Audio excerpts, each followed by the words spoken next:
मत करो, नाम पर अविश्वास मत करो। तुम अनुष्ठान को जानते ही नहीं कैसे किया जाता है।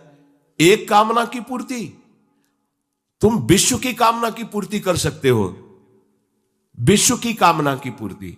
बोले आप क्यों नहीं कर लेते? क्योंकि हम विश्वात्मा की कामना किए हुए हैं, हम विश्व की नहीं। हम जिस बात की कामना किए हुए हैं उसके लिए विश्व का विस्मरण करना है। मन मन की रुचि जान नेह विधि अनुसरें। हम प्रियालाल की मन की बात जानकर उनकी सेवा में रत होना चाहते हैं। नहीं, नाम और मंत्र में इतनी ताकत है, आप उसको समझ नहीं पाएंगे।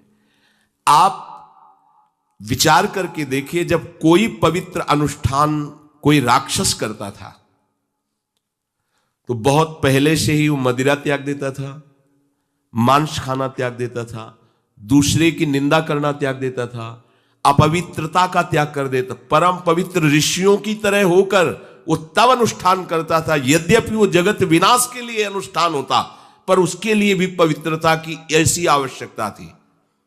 अब आप बेविचार करो, शराब पियो, मांस खाओ, गंदे आचरण करो और बोलो हमने राधा राधा कहा लेकिन काम नहीं बना।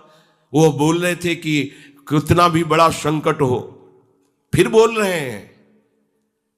अगर भयानक से भयानक विपत्ति को ऐसे न नष्ट कर दे तो बता देना, कृष्णाय वासुदेवाय हरे परमात्मने प्रणतः क्लेश नाशाय गोविंदाय नमो। इसका जप करो और जब तक तुम्हारा काम पूरा ना हो जाए ब्रह्मचर्य से रहो।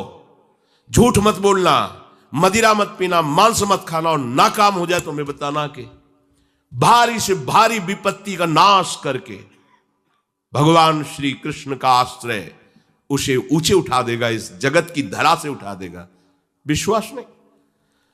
आप मदिरा पियो, मांस खाओ, बेविचार करो, सोचो 1,00,000 2,00,000 महात्मा को दे देंगे, हमारी कामना पूर्ति हो जाएगी। बिल्कुल भूल में मत रहना। आपको संशय होता है नाम पे, संशय होता है मंत्रों पे, संशय होता है शास्त्र के विधान पर। आप चलते हो शास्त्र विधान से? कहां चलते हो? अरे हम जब कह रहे कोई राक्षस भी अनुष्ठान करता था तो वो इन नियमों का पालन करता था। इतना अनुष्ठान में कि मेघनाथ को पैरों से मार रहे हैं बंदर भालू, पर वो ना मंत्र छोड़ रहा है, ना हिल रहा है, ना उनकी तरफ देख रहा है। इतना सहनशील होना चाहिए अनुष्ठान के लिए। किसी कामना की पूर्ति के लिए सांगोपांग अनुष्ठान करो, भला कामना की पूर्ति ना हो जाए? नहीं। आप शास्त्रों में पढ़ के देखो, संतान उत्पत्ति के लिए कैसे व्रत, पयोव्रत का कैसे अनुष्ठान किया। पवित्र रह करके इतनी इतनी मात्रा में ये आहार लेना है। इस मंत्र का जब भगवान गर्भ में आ गए, क्या चाहिए तुम्हें? भारी से भारी विपत्ति को दूर करने के लिए आर्त भाव से पुकारो भगवान को। तुम्हें धनी बनना है, अनुष्ठान कीजिए। हम कह रहे किसी विशेष मंत्र आदि की तरफ ना बढ़िए, बोलिए राधा राधा। क्या चाहिए आपको?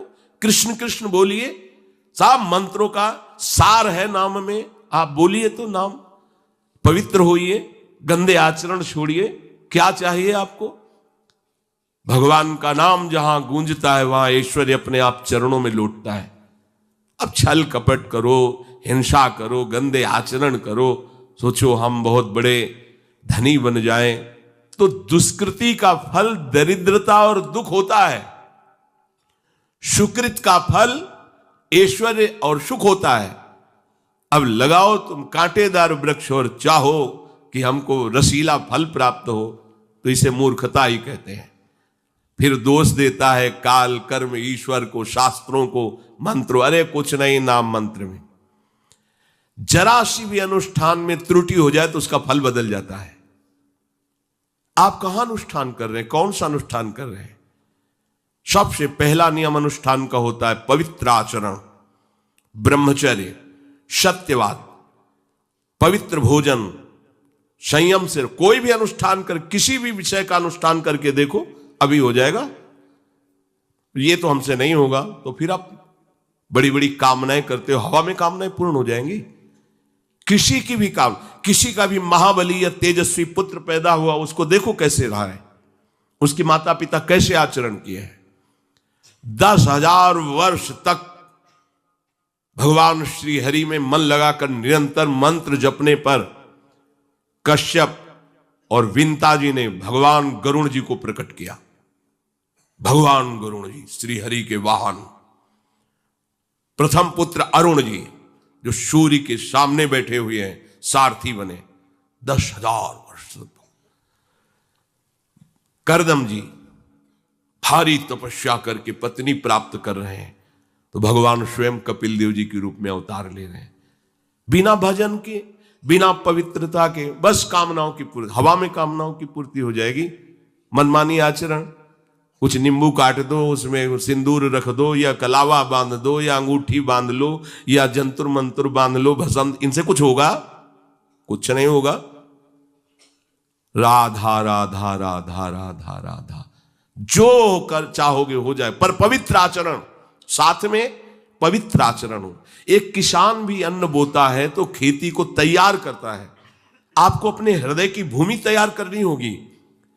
कामना पूर्ति के लिए ऐसे थोड़ी चला जाता है। देखो ना, ऐसे एक चपत लगा दी सुरुचि ने, क्योंकि उसकी रुचि के खिलाफ हुआ कि वो पिता की गोद में बैठना चाहते थे। क्षत्रिय बालक माता के पास गए, उनका नाम सुनीति है। वो सुंदर नीति से चलती है, वो रुचि से चलती है, सुरुचि अपनी रुचि, और वो सुनीति सुंदर नीति से चलती है। मां, पिताजी ने गोद में बैठाला नहीं, और मां ने चपत लगा दी और कहा तू ऐसे कि गर्भ से प्रकट हुआ है, सिंहासन का अधिकारी नहीं। अगर तुझे सिंहासन पर बैठना है तो जा तपस्या कर और मेरे गर्भ से प्रकट हो। तपस्या इस बात की कर कि मेरे गर्भ तब कहीं तू पिता की गोद में बैठ सकता है। बोले हां बेटा। महाराज तो मुझे दासी भी मानने के लिए अब तैयार नहीं है।